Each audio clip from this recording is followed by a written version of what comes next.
So this is not the first time the president has said one thing years ago and appears pulled in another direction by today's more progressive Democratic Party. Check it out.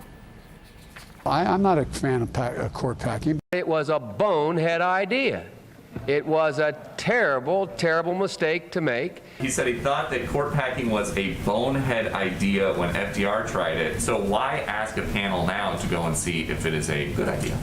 Well, first, the panel is being asked to take a number of steps, including the pros and cons on exactly that issue. So let's talk about the president's potentially court-packing commission with Washington Times legal affairs reporter and attorney Alex Sawyer and Cal Berkeley law professor John Yoo. Welcome back to both of you. Good to see you tonight. Hey, Shannon. Hey, Shannon. So there's now this growing conversation, among other things, about potential changes to the Supreme Court, potential court packing. I want to play something from Justice Breyer this week. It's a bit of what he had to say in a public speech. I believe this was at Harvard. Structural alteration motivated by the perception of political influence can only feed that latter perception. John, a lot of what he had to say in that speech felt like pushback, wanting to make sure that the court does not appear political. The justices all feel that way, having clerked there. And now there's this pressure on him to just get out of the way and resign. What do you make of his remarks this week? Well, I think it shows that Justice Breyer is not a woke, quote-unquote, justice. He's a kind of justice that used to be standard in the Democratic Party. He's somebody, one of the smartest men or women to serve on the court. As you mentioned, I clerked on the court actually the very first year he arrived as a justice. I have a lot of respect for his work, even if I don't always agree with it. He's somebody who believes that the government and the laws should be used to improve the efficiency of the federal government, to make things better in a liberal direction, but not that the law is about oppression and power. And so I think he's giving a warning to those who would want to pervert or change our justice system so that it just becomes a tool of who's in charge, of who's won the last election, because that's going to undermine the court and the idea of fairness and justice. And I think that's the last thing that any of the justices want. The judicial branch is independent. It has its own powers. It has its own responsibilities.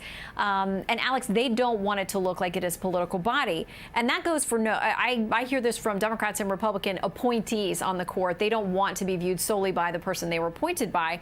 The New York Post has this editorial today. It says this White House commission that they're putting together says it will be a bipartisan group of experts on the court and the court reform debate. This editorial says, let's hope that's just a bone to quiet the lefties down, not the start of something more. Alex, where do you think this commission is going? I'm not sure it's really going anywhere. I think there's some practical issues with this, Shannon. First, of course, it was Congress in 1869 that set the number at 9. It would effectively be Congress again. We know the Senate is evenly divided at 50-50 with the filibuster in place right now that requires 60 votes. I don't see one Republican supporting this, let alone 10. If the Democrats did somehow get rid of the filibuster and pass this sort of legislation, the next question would be, where would critics bring lawsuits to challenge some of these reforms as unconstitutional? Would the Supreme Court be the one to weigh a case about itself? It just sets up some practical issues. It does. So in the midst of this, we mentioned that there are now calls for Justice Breyer, who I think he's 82. He's now the oldest justice who is on the Supreme Court. Brian Fallon with Demand Justice statement. They are the ones who are pushing for more progressive nominees. They didn't like, of course, any of the President Trump's nominees.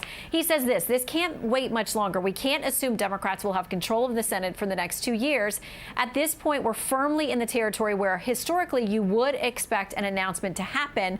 John, I think you're probably in the same camp that I am, that I think the more you push a justice, and we saw this with Justice Ginsburg, the less likely they are to leave. What do you think? Yeah, I agree, Shannon.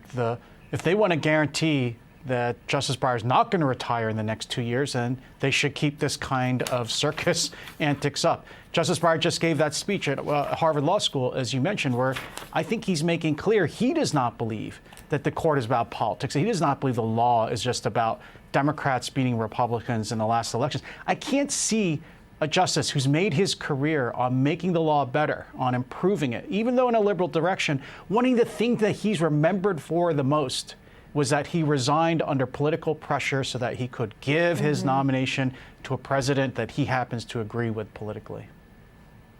Okay, we got to go, but I really want to quickly give you guys, blurt it out if you know who said this. There's no fixed number in the Constitution, so this court has had as few as 5, as many as 10. 9 seems to be a good number, and it's been that way for a long time. Either of you want to venture a guess?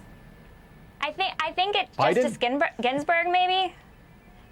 It was Justice Ginsburg in July of 2019. We will leave it there. I'm sure the professor knew as well. He's the one teaching all the students these days. Alex and John, thank you both. Have a great weekend. Thank you. Thanks, Shannon.